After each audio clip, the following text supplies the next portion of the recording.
दे रहे हैं। बड़ी खबर आपको हम बता रहे हैं, हिमाचल में आज पहुंचेगी कोवैक्सीन। अब से कुछ ही देर के बाद बताया जा रहा है कि शिमला पहुंचेगी कोवैक्सीन। 16 जनवरी से देश भर में जो टीकाकरण अभियान चल रहा है चलाया जाएगा, उसके तहत हिमाचल में भी ये कोरोना की वैक्सीन लोगों को लगा जानी है और इसके लिए बताया जा रहा है कि अब से कुछ ही देर के बाद पहली खेप शिमला पहुंचेगी।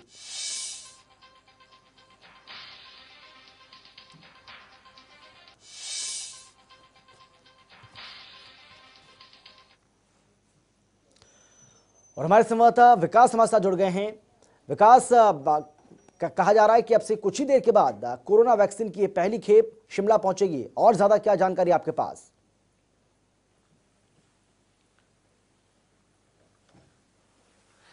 बिल्कुल, देखिए अब से कुछ ही देर में वैक्सीन जो है वो यहाँ पर पहुंचने वाली है। उम्मीद की वैक्सीन इसे कहा जा रहा है, वो इसलिए क्योंकि बहुत उम्मीदें बंधी हैं लोगों को, और यही नहीं बल्कि जो इलाज संभव है, जिस तरह से ये कहा जा रहा है कि हिमाचल प्रदेश में अब जो ये डोजेज हैं ये 93 यानी कि 93,000 डोजेज जो है वो यहाँ पर पहुंच रही हैं। और आपको नज़ारा मैं दिखाना चाहूंगा, तस्वीरें।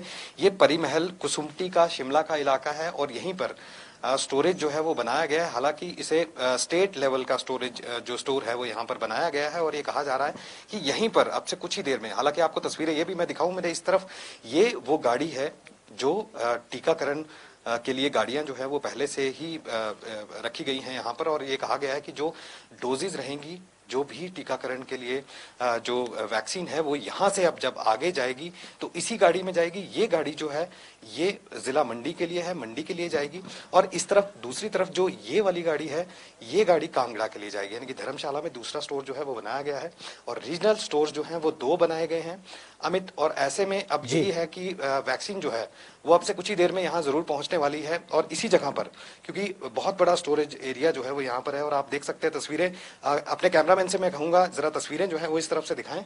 अधिकारी जो हैं वो यहाँ पर पहुंच चुके हैं पूरी तरह से, और अब इंतजार सिर्फ इसी बात का किया जा रहा है कि आखिरकार वैक्सीन जो है वो यहाँ पर पहुंचे। क्योंकि चंडीगढ़ एयरपोर्ट से अब से 2.5 से 3 घंटे पहले जो है वो चंडीगढ़ एयरपोर्ट से यहाँ पर वैक्सीन जो है चली थी वहां से, और अब यहाँ कुछ ही देर में यहाँ पर पहुंचने वाली है। और ऐसे में अधिकारी जो हैं वो यहाँ पर खुद पहुंच गए हैं, स्वास्थ्य सचिव जो है वो यहाँ पर मौजूद हैं, और इन्हीं की देखरेख में अब वैक्सीन जो है वो यहाँ पर रखी जाएगी इसी कोल्ड स्टोरेज पे।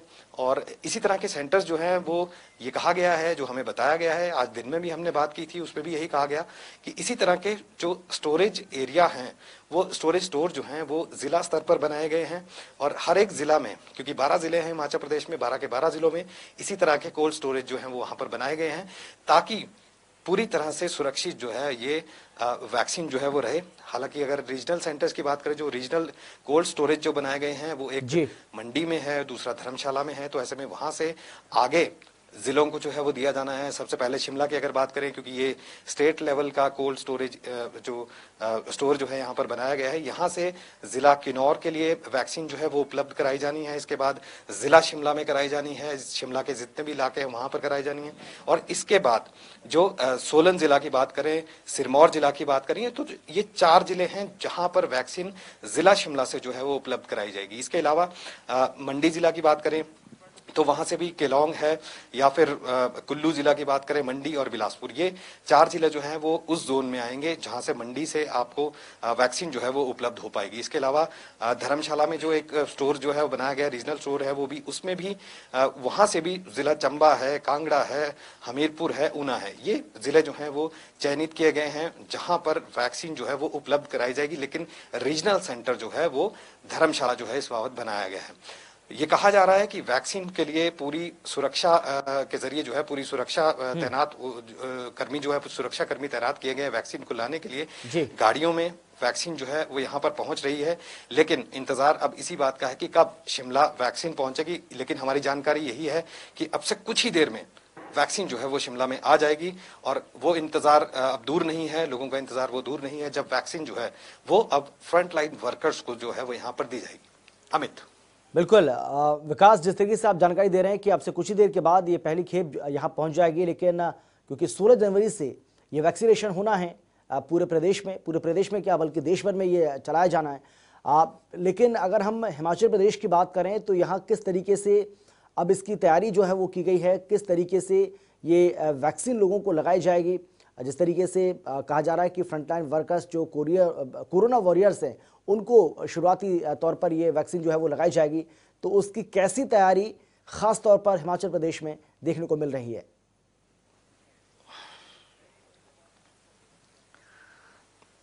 बिल्कुल, देखिए अमित, आपको मैं बता दूं कि कुछ लंबे अरसे से हम देख रहे हैं कि 3 चरणों का एक ड्राई रन यहाँ पर किया गया और इस ड्राई रन के जरिए ये समझने की कोशिश की गई कि आखिरकार क्या किस तरह से वैक्सीन जो है वो उपलब्ध लोगों को कराई जाएगी, किस तरह से वैक्सीनेट जो है वो लोगों को किया जाएगा।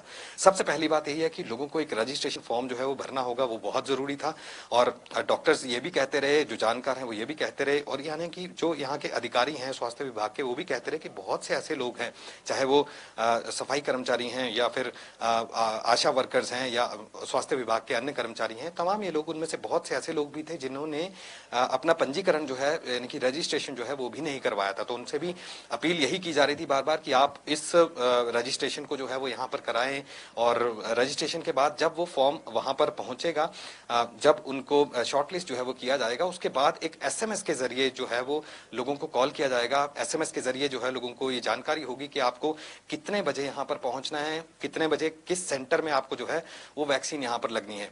तमाम ये चीजें हैं और इसको लेकर तैयारियां जो है वो पहले ही पूरी की जा चुकी हैं। अगर हम बात करें कि हिमाचल प्रदेश में जिस तरह से ड्राई रन जो है वो 3 चरणों में हुआ है, तो 3 चरणों के इस ड्राई रन में कई तरह की कमियां जी वो देखी गई। हालांकि कोई बहुत बड़ी कमी जो है वो नजर नहीं आई, लेकिन राज्य सरकार ने पूरी तरह से तैयारियां कर ली हैं और ये कहा गया है कि पूरी तरह से तैयार है अब लोगों को वैक्सीनेट करने के लिए। अमित, बिल्कुल, तो लोगों को वैक्सीनेट करने की तैयारी अब पूरी तरीके से मुकम्मल हो गई है और 16 जनवरी से देश भर में यह अभियान चलाया जाएगा। लेकिन विकास, जिस तरीके से आप बता रहे हैं कि पूरी इसकी तैयारी की गई है, जो लिस्टिंग है वो किस तरीके से की गई है, इस बारे में अगर कोई जानकारी आपको मिल पा रही है तो, कि कितने सेंटर्स होंगे, खासतौर पर शिमला की हम बात करें तो यहाँ पर कितने सेंटर्स होंगे, कितने सेंटर्स पर कितने लोग एक बार में पहुँच सकते हैं। हालांकि ऐप के जरिए सब कुछ होना है और उस ऐप पर ही आपको कब ये वैक्सीन लगेगी, कितने बजे आपको पहुंचना है सेंटर पर, ये सब उसमें जानकारी आपको मिल जाएगी। लेकिन फिर भी कितने सेंटर्स हैं ऐसे, अगर कोई जानकारी ऐसी मिल पा रही है आपको पुख्ता तौर पर, तो शिमला में? बिल्कुल, देखिए अमित, जो ये ड्राई रन किया गया, सबसे पहले ड्राई रन की बात करूंगा। ड्राई रन के जरिए हमने ये समझा कि किस किस जगह पे कितनी डोजेज जो है वो उपलब्ध कराई जाएंगी। सबसे पहले हमने देखा कि जो ये चयनित किया गया कि एक कोई सरकारी स्कूल, यानी कि किसी भी सरकारी स्कूल में अगर वैक्सीनेशन जो है वो होता है तो किस तरह की व्यवस्थाएं जो वहां पे होंगी, किस तरह से लोगों को वहां पर कतार में आना है, भीड़ भाड़ जो है वो यहाँ पर करनी है या नहीं करनी है, कितनी कतार जो है वो लंबी रहेगी, कितने डॉक्टर्स की टीम जो है वहां पर रहेगी, कितनी देर में आपको जो है वो वैक्सीनेशन जो है वो आपको लगेगी। लेकिन यही सवाल था कि क्या लोगों को कोई हपड़ा दपड़ी ना हो जाए, कोई भीड़ भाड़ ना हो जाए, कोई पैनिक जैसी सिचुएशन क्रिएट ना हो। इन तमाम चीजों के लिए पहले ही अलर्ट थे राज्य सरकार, स्वास्थ्य विभाग, और यही कहा जा रहा था कि अगर स्वास्थ्य विभाग में किसी भी तरह से अगर लोगों को अगर आते हैं, सबसे पहले यही कहा गया कि जो आशा वर्कर्स हैं, हेल्थ वर्कर्स हैं, सफाई कर्मचारी हैं, जो सबसे पहले कोविड पेशेंट्स को डील करते हैं या जिन्हें संभावना सबसे ज्यादा रहती है कि वो संक्रमण की जद में आ सकते हैं, ऐसे तमाम लोगों को सबसे बिल्कुल विकास, आप इस बड़ी खबर पर नजर बना रखिएगा। अपडेट के साथ एक बार फिर से आपके पास जरूर आएंगे। फिलहाल आपका बहुत बहुत शुक्रिया इस तमाम जानकारी और बातचीत के लिए। फिलहाल इस बुलेटिन में इतना ही। छोटे से ब्रेक के बाद फौरन लौट रहे हैं। आप देखते रहिए जनता टीवी।